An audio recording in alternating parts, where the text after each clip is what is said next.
ছিলাম বারো, ছিলাম না তো কারো, রসের কথা প্রথম শোনা যখন আমার 13। যখন ছিলাম বারো, ছিলাম না তো কারো, রসের কথা প্রথম শোনা যখন আমার 13।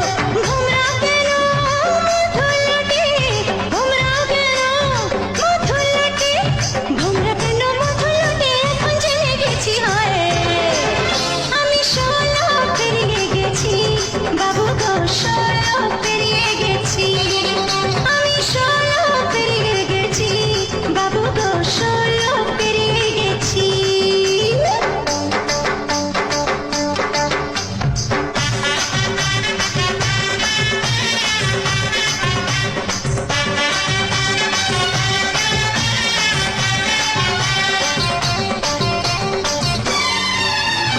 যুদ্ধ যখন পার